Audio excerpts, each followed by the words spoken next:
What's going on? Welcome to Asian Cosell. So I got a video here by Myron Gaines, and yes, Myron wrecks a social justice work debating racism, and I've seen this video, and I'm just like, yep, here we go again. This is where the black fatigue comes in, but let's listen to Myron and this social justice warrior. Let's run let's run that back about the black community. What did you say about stereotypes of black community? Just so I'm clear. The typical stereotypes. Criminals selling drugs, rap music, FUBU. Who's the fried chicken, watermelon?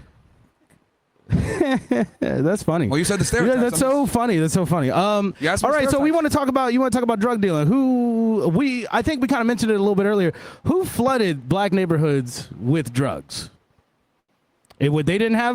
They don't have access to the port. Black people aren't on the ports. Black people are the ones bringing it in from Nicaragua or wherever the fuck. How did those drugs get in these communities? Yeah, they were smuggled in. By who? Hispanics typically smuggle the drugs in. So right, and then blacks typically do the domestic distribution. So we're talking about you're just saying that the CIA Contra affair, all that stuff that happened, putting crack in black neighborhoods, that was just black people, crazy. Well, you have a choice. Am I going to sell crack or am I not going to sell crack? If you decide to not sell the crack, you won't go to jail. If you decide to sell the crack, you'll go to jail. So but the point is that there's a choice to be made, and if you make the wrong choice, then. So when you deny a whole community access to wealth through, redlining, when you let them access to wealth, about not giving them loans or what's holding black people back from success now? So history doesn't matter. It doesn't affect the present. So history doesn't affect the present. Is that what is that your framing? Not really. Nothing's holding you back. I'm one brother. Okay. I'm one brother. Well, any black person that's here, nothing's holding any of you guys back. You guys are here, right? So it's far a way to get here, right? So you're saying that there is still no racist housing practices, even though we have a ton of statistics to say there is. You're saying that there are no racist policing practices, even though we know I never said that. Oh, so okay, you never said that. Racism exists, but it does not exist to the point where it keeps you from success. So there's always going to be racist people wherever you look. There's a lot of black people that are racist, right? I would argue blacks tend to be more racist than whites sometimes. But regardless, racism is no longer a viable excuse as to why you're not successful. It's just not. In 2025. I would argue, as a black person, if you're not successful in 2025, you're a fucking retard. And I'll tell you why. You have. Okay, so, yep. So this brother just pretty much playing victim. He's indoctrinated with, this college, rhetoric. And yeah, he's just playing straight up victim. Like, okay, there's historical fact. Yeah, I know it all this stuff existed. Yes, historically. Yeah, I know, we had Jim Crow laws and certain things that affect the black community. Yeah, I know that the Great Benefits Act said, hey, we don't need the fathers in the house anymore. So you women can get whatever you want now. And they have all these social benefits. So I don't know. And then he's going to cry about, but historically, yeah, historically. But today, what's holding you back? You should be able to do whatever you want to do. Far more opportunities and benefits as a colored person than as a Caucasian. We have affirmative action, DEI. We have all these programs in place to allow minorities to basically get a leg up on the things that you're talking about before. I agree that there were some racist atrocities before. However, we've corrected it to a point where everyone has an opportunity. I would say we've almost overcorrected. You think we've overcorrected? Almost, okay. Yes. Okay, you think we've overcorrected. So all these programs, all these things that exist, who did DEI programs mostly benefit? They benefit blacks and women and minorities. White women were the number one. Black people at the bottom. Yeah, we are at the lower part of that table. It was white women. So don't come here and say that DEI has put black people. I am not. Well, it's giving you guys opportunities, and obviously, yeah, white women are almost. What opportunities? White women spearhead every liberal movement. Which again, on the white guys, you guys need to take better. You guys need to put these women back in the kitchen. Because the reality is that they fucking undermine. Listen, this is coming from a guy who is not married. I'm married 5 years. Don't listen to this. What does have to? Bro, your opinions on, I'm just saying your opinions on women come from an uninformed place. Really? Yes. How many women have you had sex with? A lot. Okay. Now, how long you been married That's for? provable, and I got video evidence. Yeah, okay. Well, don't incriminate yourself. Look, you can sit here and say, you're not married, so therefore you can't talk on this. But the reality is that men are the ones that give relationships to women, not the other way around. So if I wanted to get married, I could easily get married. Women can say no, right? Well, women want relationships. Men gatekeep relationships. Men need relationships. No, women need relationships, actually. Oh, okay. What's the statistics on single men, loneliness, depression? And what happens with these single men once they get into relationships? And what happens to women once they get in relationships or get married, statistically? All right, so do you want to transition from race into marriage now, or did you want to finish Oh, I'm the sorry. race You're thing? the one who's talked about women. You're the one who's starting the conversation. Well, you brought up the whole I'm married thing, and you showed your ring. Listen, if you can't handle the debate, brother, if you can't handle, I got you. But what I'm saying if you want to segue to that, we can. But man, we can segue to that. I want to talk about our race and the fact that historically we've been kept away from our communities. And my counter to that is simply historically does not mean now. There's nothing holding you back now. And my counter argument to that is then that's like saying that like what happened a few minutes ago doesn't affect our present. It does. That's the way history works. That's the way time works. We have laws. We have legislation. The reason we have a country is because of shit that happened a long time ago. True or false? The reason that we have the Constitution and the laws that still govern us today are because of legislation and things that happened. But that's the way time works. Of course. It's past, what I'm saying is, and future. Though the things happened in the past, nothing is stopping you from working in the present to change your future. But you're like saying, like, say there's two people running a race. You just had all these obstacles in front of one, while no obstacles in front of the other. And now you're saying, well, we're not going to have halfway through the race, no more obstacles. You know, Keep bro, up, let me just be honest. motherfucker. This is why nobody respects blacks, bro. Like this mantra right here. Why does no one respect you? Let me explain this. Why is that Nigerians or people from Africa or they come from the Caribbean, they come here and they make something to themselves as first generation immigrants? I'll tell you why. Because they don't have this mindset of redlining, systemic racism, reparations. They come here, even though they're black, and everyone else can identify them as not being a foundationally black American. They have the same skin color. They look black. They might not necessarily be a foundationally black American, but how is it that they're able to figure it out and come here and become successful? But people that have been here for 7 generations don't even have $7 in their fucking bank account. Yeah, and of course, yeah, a lot of the Africans that I've met, they're pretty successful in America. Even the Africans I meet here in South Korea, pretty successful, running businesses, like, taking care of their own community here in Korea. Even, as the foreign community, we're out of 50 million people in South Korea. Maybe there's a couple million foreigners. So, yeah.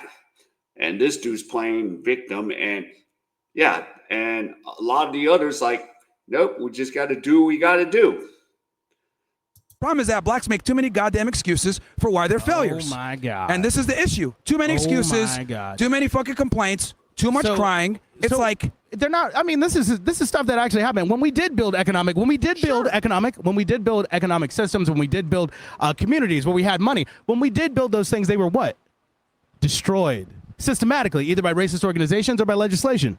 That's something that actually happened. So what happens when you give a bunch of people who are one race, right, access to housing, access to loans, and you don't do that to another people? What do you think the generations after that would have happened? If that racism is so bad, why is it that black people actually did better during the Jim Crow era?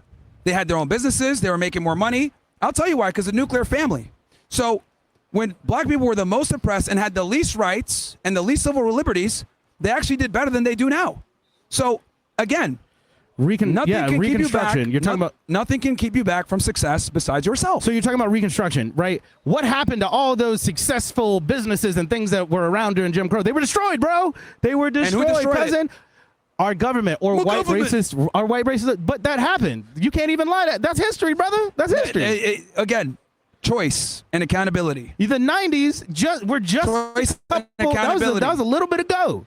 We're still living in the party. Okay, so what you're saying? Because so the people in Tulsa, people in Tulsa, Oklahoma, they chose for the Klan to come around. They chose for that. Is that what the fuck? You're talking about choice and responsibility, brother. And I'm saying, what responsibilities does the government have? What I'm saying is, in the 60s, when they were actually successful, right, they were oppressed to the highest degree and they were still successful. So there's no excuse with racism being reeled back to not be successful. That's what I'm saying. All these other things happen. Cool. Nobody cares. People need to pick themselves up from the bootstraps. Maybe you need to start caring. Maybe people should start caring. Maybe we should have those conversations, because if we don't take care of what happened and how people were left, like, taken away from their access to wealth, right? If we don't deal with those things, how the fuck are we going to move forward? Again, you can move forward because blacks have more opportunities than their white counterparts who are oppressing them for so long. Who gets the majority of scholarships? Well, here's the thing. There are scholarships that are only available to black people that are not available to whites. Who gets the majority of scholarships? Now, could you imagine if there was a scholarship that was only available to whites that's not available to blacks? See where I'm going with this? But why do you think blacks have opportunities that whites don't have, and they've been getting this overcorrection for a while? But yeah, and what is it? Some of the campuses have only black dormitories, so no other color can come in there. And yeah, in America, we're doing so much overcorrection. And of course, some of the white people, like those liberals, they're all saying, oh, we're sorry, we'll give you reparations. Oh, we have to pay for reparations. And I'm like, nope. And okay, and if you're going to give black people reparations, okay, how about give us Asians reparations? How about give all the Asians? How about give all the Middle Easterns? Or how about, because then I want my reparations if we're going to play that game. But no, I really don't want reparations because we're in America, or, as an American in another country, I get to do what I want. Even if I don't have the liberties, like as a citizen of Korea, I'm an American. Yeah. Right, but we're still saying, who gets the majority of loans? Who gets over-policed? Who gets the majority of access to wealth? Who gets the majority of scholarships? It's white folk, brother. Well, they're the majority of people. They're the majority race. So, of course, they're going to be the majority in a lot of these regards that you're speaking about. If they're the majority race, how come black people, right? But you want to talk about black people in regards to crime, but you don't want to talk about how that crime got into those neighborhoods, or how those things, what responsibility does white America, or America, the government, have as a whole for what you keep talking about responsibility? What responsibility does the government have? Here's the problem. Blacks want to blame the government, not blame themselves. Oh, it's the government's fault. No, it's your fault for selling the drugs. So the government has no responsibility. They have no fault, nothing bad. They didn't do anything bad. They're good. It's all gravy. The government's always going to do dumb shit. So we can't hold the government accountable. Here's the thing. You can't depend on the government to save you. Like, just don't commit crimes. You're wild. So the government, what utility does the government have? You can't depend on the government to save you. But okay, cool. But why are they destroying us? They're not destroying you. So right now, how is the government holding you back from success right now? I can't believe I got to do this. How is the government holding you back from success right now?